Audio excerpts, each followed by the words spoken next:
Business with a servant's heart. Welcome to the podcast. Inspiration, motivation takes. Listen to the podcast. We're all about to talk about life. Our guests will share their life story. We want you to success in life and business. We're ready and we will start shortly. We're gonna talk about life. We're going to speak on business. You're gonna shine bright. We are going to witness. Business with a servant's heart. With hosts Steve, Ramona, and Ray. Inspiration, education talks.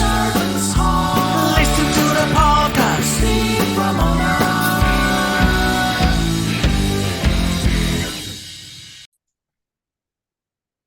Welcome, everyone, to Doing Business with a Servant's Heart podcast. I'm your host, Steve Ramona. I am extremely thrilled to have you join us today. We're dedicated with this podcast to explore the idea of doing business and living life with a purpose. We believe that we approach our work and our lives with that servant's heart, we can truly make a difference. This podcast is devoted and dedicated to motivating, inspiring, and educating you so you can make an impact in your world. And we're going to be talking legacy and estates, one of my favorite subjects, because I've been dealing with this, and my guest knows we've talked about it. It's just really important information for anybody that's got any kind of money at all. You need to really listen and take some notes. I want you to also think about how you're going to serve yourself today and how you're going to serve others. And the key word is today, because we want you to make an impact today, not tomorrow, not next month, but start today after you listen to this incredible podcast. And today's episode is proudly sponsored by our incredible partner, Pantheon Alliance. Imagine being part of an exclusive community of high-income, successful business owners and entrepreneurs from very diverse industries together building a thought leader platform to impact and change the world. For more information, reach out to me, and I'll get you all the information you need. With that being said, a servant's heart is very important in financial, especially estate and legacy. I've had to deal with estate stuff myself, and it could be really good or it could be really bad. And this is where you need my guest. David, welcome to the show. Thank you very much, Steve. I appreciate you having me on. Oh, you're very welcome. So why is this estate stuff so important, like I said? Well, first off, this is probably the least sexiest topic that you're probably going to do because no one wants to talk about death. They'd rather avoid, they'd rather procrastinate, or they'll take the view, I'm going to be dead, what difference will it make? And that's the problem. Most people don't realize that the mess that they could leave for their families, the stress that they could leave for their families by not being prepared. So when you talk about having a serving heart, I support families who want a sense of security, knowing that their affairs are going to be in order, so they don't have the stress or the anxiety of not knowing what will happen to their estate and assets after they're gone. A little bit background for my story, how I ended up here. It all started when I was sitting on a cold courtroom bench. Heart was sinking. Because I was listening to two lawyers and a judge determine the fate of my parents' assets that none of us ended up holding on to. And it was because I had lost my parents to cancer within a year of each other. And I didn't know that it would, just losing them, that my life and my journey would change so much. And it wasn't so much the loss of them, but it was the staggering toll to settle their estate. It was 7 years, 10 court appearances, and $50,000 in lawyers' fees to settle their estate. And that brought me to the point of my own life and health crisis, where I ended up having triple bypass surgery. And it was during the tough times, the court battles, that I figured out that we were so utterly unprepared for everything that was about to happen. Not only just losing my parents, following the will, but also their inevitability of their death, the loss of them, and everything goes with it. And so I've been made a part of my journey to serve others is to help families have the conversations that they need to have, so that you instill preparedness and you leave a legacy and not a mess. Yeah, I remember you telling me that story when we met last year. It's an incredible story, but it's happening all the time. When should people avoid this and have their, well, because my dad was telling me, hey, I'll be gone, you're going to have to, I became the trustee. And he was absolutely right. That wasn't a bad comment. It was going to fall on me. What should people do, or when should they start their estate? Well, the biggest misconception is people think that, well, I haven't got much, so I don't need to do anything. And that's only for the rich people. It's like for the, the TV show Succession. It's only for the multimillionaires and the billionaires. But actually, as long as you've got some assets, you've got an estate. And what you want to do is that you want to make sure that there's three things that you can do. You want to make sure that you have a will. Problem is, probably 60% of Americans and Canadians don't have a will or an estate plan. And the problem with that is that over the next decade, it's probably going to be about more than $1 trillion that's going to be transferred to the next generation. And when that problem is, most families aren't prepared. So they haven't got a will. And if you don't have a will, that's fine, because the government, doesn't matter if you're in US or in Canada, the government has a plan for you, and they have your best interest at heart. You know that. So you can make that choice. Do you want to leave those decisions to an executor and your family, and have those conversations with them, and by being prepared and having a will? Or you can leave it to the government and then put hardship on your family, because now you've got to spend extra months and maybe even years in probate court just to get the estate settled and make it to go forward. It's a problem that, like I said, a lot of families don't want to have the conversation, because they feel that if they have that conversation, the death or something bad it's going to become reality. And we have to change our mindsets if we want to do anything to make sure that we pass on to the next generation our hopes and our dreams and our values, and make sure things are better for them going for the future. In my own journey of loss, I found out that the most profound legacy that you can leave, it's not going to be about how much money you got. It's not going to be about the possessions you got. It's about the conversations that we can have now, how we can instill what we want in our families, and through the conversations, by having the conversations that we don't want to have, we dread, and we start to have those conversations now. So the first thing is to take a look at, where do I stand now, and how do I start the process so that I can be prepared to, again, leave a legacy and not a legacy and a mess. Yeah, and it's difficult. It's funny. We're all going to die. Nobody can argue that. That's just how humans live.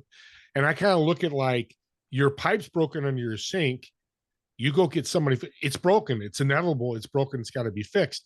What I see you doing is fixing death in kind of an interesting way, because I don't want to leave problems for anybody and in my family. I know any of these I didn't think your parents would want to. They just weren't prepared. So the question I get or asked is, I just got to increase. My salary's gone up and now I'm a millionaire. Right. Why do I need an estate now? Can I wait? And I'm only 40 years old. Well, my question to you, well, I always like to say, is intensive care is no place to find out that you haven't got a will. No. And I can assure you, you can never have a meaningful conversation when they're on a respirator. So you need to figure out what kind of legacy do I want to leave? Do you want to leave a legacy and make sure that you're going to be remembered for what you did do or what you didn't do? So it also comes down to the type of family you have. There's three types of families. There's a family that's not going to, like I mentioned before, they're not going to have the conversation, because if they have that conversation and talk about it and do the planning, they're going to think that something bad is going to happen. Okay.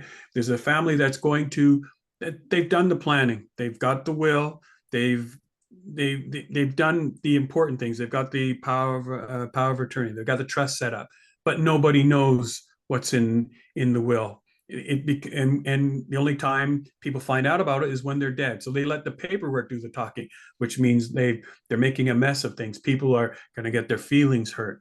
And the third type of family is a family that says, we're going to have the conversations. We're going to prepare the next generation. I'm going to prepare my executor so that they're not going to be held accountable for my decisions and have to fight with the beneficiaries. And that's probably one of the biggest problems when it comes to not only getting the will, but also the executor. You're asking someone to put aside anywhere between 18 to 24 months, spend over 100 hours to settle your estate. So you want to make sure that you prepare them as best as possible, because that's the worst. It's the biggest favor that you can ask somebody. And it's also the worst job that someone can take on, is be somebody's executor. So why not make it as easy for them by preparing them? Let them know where their will is kept. Let them know what's in the will. Let them know that you've put together you probably settling a estate, you probably need about 16 different professionals, but you should start with the basics. You should make sure you've got a lawyer that they can talk to. You've got a financial advisor, and there's also an accountant to help with the taxes. Have those at least three professionals as a starting point to help the executor move forward with settling the estate. And then the executor also has to understand that what a big job they're taking on. So all of those things, you've got to get organized. But it starts by understanding that I need to do something. What do I want to be remembered for? What is my legacy going to be? I'm glad you said that, because I was the executor and I'll never do it again. It was the worst experiences of my life. And I got skin cancer. I had this, not your seriousness, but I had health issues as well. Yeah. So it's interesting what you do. You really could be saving lives indirectly by giving the stress and anxiety away from them by having this all set up. Even though my dad was very meticulous what he did, it's just not a place to be. And that's why there's professional fiduciaries that can do that. It's always an option as well, right? Yeah, you can take it that way, but in the same respect, even though you're going to pass off that job to a professional, you still need to have the conversation with the family. This is what I did. These are my wishes. This is what's going to happen. They may not like it. Too bad. It's your estate. You can do whatever you want. You might want to give away all of your money to charity. It's your estate. You don't owe anybody anything. But the problem is, with a lot of beneficiaries, there's a sense of entitlement. Well, I should get this, or we spoke about this when I was 10 years old, so there's a lot of damaging family fights. Our courts are filled today with people fighting over businesses, over cottages. They're fighting over money. When I did my book is called Executor Help, and I remember interviewing a mediator, and he said what's happening today was, in the past, it was the children would wait to go to court to fight over the estate. Now, while the parents are alive, they're fighting with the parents over the estate while they're still alive, because there's that sense of entitlement. So you need to, again, even though you might choose a third party, you still have to have those difficult conversations. Are people going to be upset? Absolutely. You really don't know about somebody till you have to share an inheritance with them. Believe me, I know. So you need to figure out, okay, this is what I'm doing. This is who's going to be handling the estate, and this is what you're getting. If you're left out of it, whatever, doesn't matter. But the families that who succeed are the ones that have meetings from time to time. They have the family meetings. They might have a financial advisor explain the situation, the estate plan. So everybody understands what's going on. It opens up for engaging, open family conversations, and it keeps people in the know of what's going to happen. And someday it's going to happen. Spoiler alert, we're all going to die. So now, again, it comes back to, you make the decision. Am I going to leave a legacy, or am I going to leave a legacy and a mess? Yeah, the majority of people I talk to who talk about it before they die, percentage-wise, much higher than the people that don't. Man, I wish I met you 7 years ago, but we'll teach other people, and that's it. I want to talk about the book, because I was an executor, and when we first met, I just really excited. I wish I had the book when I was. But talk about your mission of the book and what you want to try to accomplish. So the book is called Executor Help: How to Settle an Estate, Pick an Executor, and Avoid Family Fights. I wrote it during COVID, and the idea for the book came about Like I said, I had the 10 court appearances, and every time I was driving to court, my one of my siblings that was on my side of the court fight, we were driving to court, and I said, "There's a book here," and I had written books years ago, and it's one of the toughest things that you ever could do is to write a book. But I kept going, "There's a book here, there's a book here," and she said, "Well, you should write it," and I'm like, And then COVID hit, and so for 2 years, I could look out the window here in Canada and look at the snow falling, or I could do something productive. So I got up every morning and I wrote the book. And the book is for someone who's either got the job as an executor or someone who is preparing their estate, but they want to put all the tools and help the executor do a good job to make it easier on everybody. Because what you want to do is, again, this is the biggest favor that you're asking someone to do. They didn't ask for this. And a lot of people take on the job and say, yes, I'll be your executor, because they're doing it out of a sense of loyalty, and they feel great. Oh, wow, you've asked me for this great responsibility. But they really don't understand what they're about to get into, because there's, like I said, you need the lawyer and the accountant and the financial advisor. That's one thing. If you can help them and have the professionals help them get through that, because 90% of most people who are asked to be executors have no idea what to do.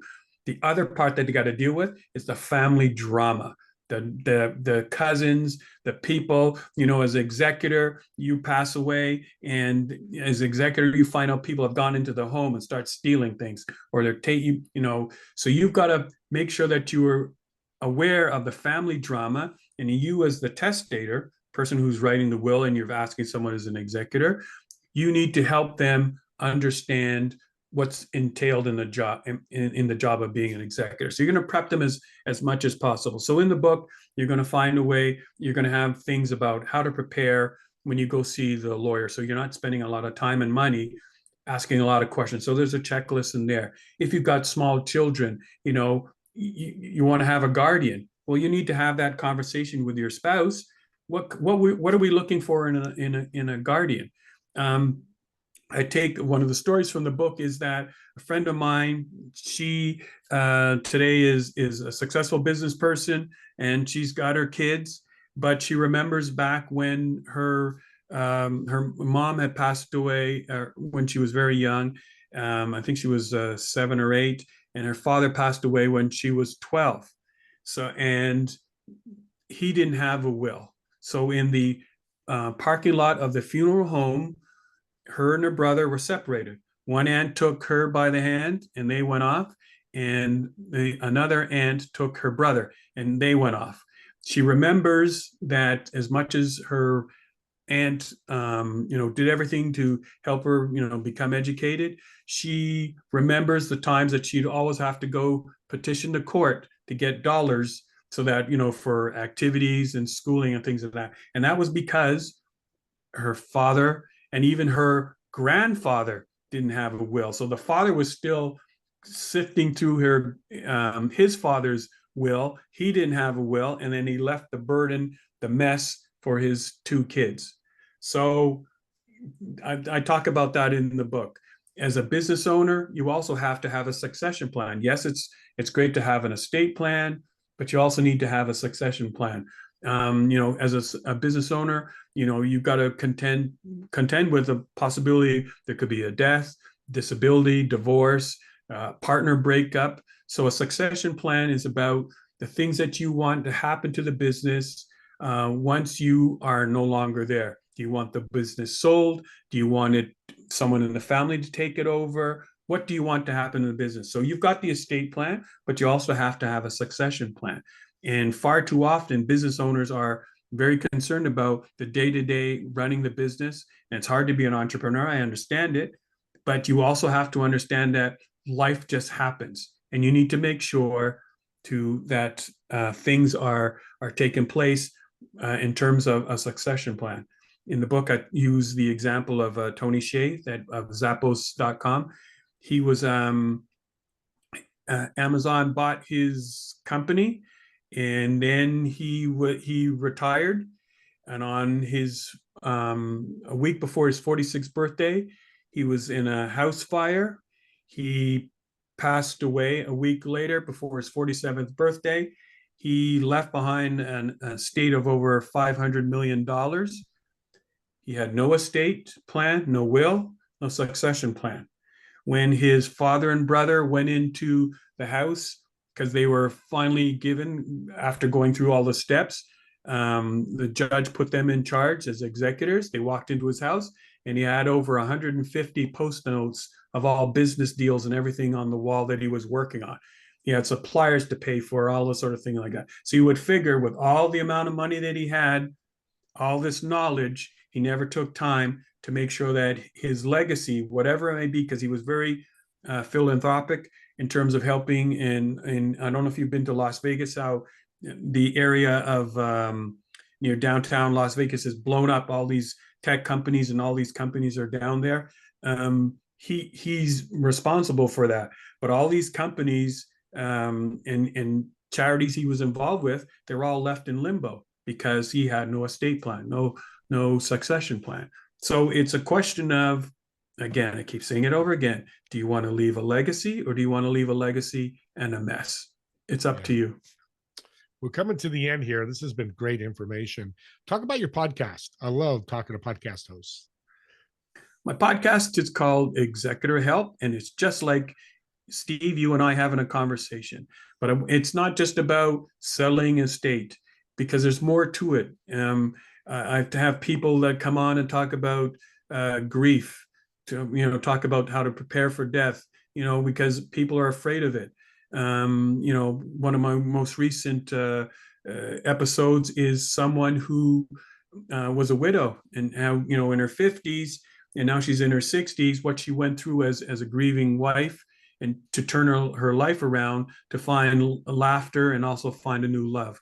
I've got, people talking about inheritances. We just did there's a study on inheritances, and people have a sense of entitlement. Everybody believes that they're expecting an inheritance of 6 figures or more going to be coming to them, but they don't take into consideration that maybe mom and dad, as baby boomers, are living longer, and maybe that money's not going to be there, or the healthcare costs. Maybe mom and dad are going to use that money for their own living standing. So a lot of people, and I remember I have a client, she was always banking on her mom when she passes away. Well, I'm going to get all of her money. But you know what? Mom still needs care, and that's going to have a cost. So a lot of people still base their financial planning based on what they think they're going to get from their mom or dad going forward. So I appreciate all this. It's been great information. Let's end with a fun little question. We're so serious on this because it's a serious topic. So you've got a reservation at a restaurant, table of 4. You, of course, sitting in one chair. Who would you invite, dead or alive, in the 3 other chairs? Why would you invite them? And what food would you order? So I got 3 other people at the table? Correct. So it would be my mom and dad, because I miss their voices, especially my mom. Amen. Every day, because they say your first love affair is your mother. So I want to have her there. I want to have my dad. He always had something to say, and I want to have their conversations again. And I think before I would have said it would have been my son, but now I've got a new granddaughter. She's 2 years old, and I would like her to meet her great grandparents and let them, and just see the sparkle in my mother's eyes. And now you can make me tear up. And sparkle in my mother's eyes, and my dad, just what he would do with when he would see my son when he was growing up. He would just like to nibble on his ears, and he'd just make him giggle. I would like him to do that to my granddaughter Penny, or as I call her, P Baby. Yeah, that's a great family table. Oh my gosh, you're gonna put tears in my eyes. That's fantastic. Man, David, it's been excellent. It's been a big topic of mine, estates, and because I've dealt with it. An audience, I want you to reach out to them. You want to do speaking gigs, you want to talk about this around the world. How could people reach out to you to get you speaking gigs, or get the book, or just connect with you? Everything is at davidedie.com. If you don't know where you stand in terms of your estate planning, I've got a what I call the legacy readiness quiz. You take that quiz, and it'll give a scoring of what you need to do. It's got a checklist of where you stand and then what you need to do. You can get my book there. You can download a free chapter. You can download the 50 most popular questions that executors have and get them answered. There's a link to my podcast, or you can go on Apple Podcasts, listen to my podcast. If you need speak to your group or association, there's information there. Everything you need to know about David Eady, and there's even a picture of me and my granddaughter. You just go to davideady.com and you can connect with me there. After that and story also about on my socials. Yeah, perfect. That'd be great. I'll have it in the show notes as well. David, again, thank you so much. You're a blessing. And I'm going to get your word out of what you do, because more people need to hear that. And also, to help, subscribe to the YouTube channel. And you're probably not going to understand or think it's the right reason. Most people are sponsors. It's not that. It's be able to listen to David again. He gave you so many tips, so much advice. Sometimes it takes 2 or 3 times to listen to a podcast. But when you subscribe, it's accessible to you. It's also accessible for you to share with your family and friends.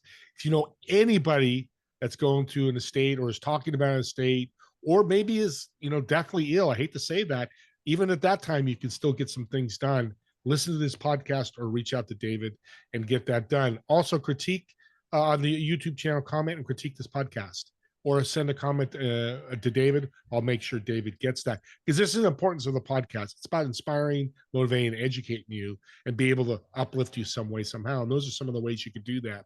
And as always, me and David want to thank you for watching or listening to this podcast.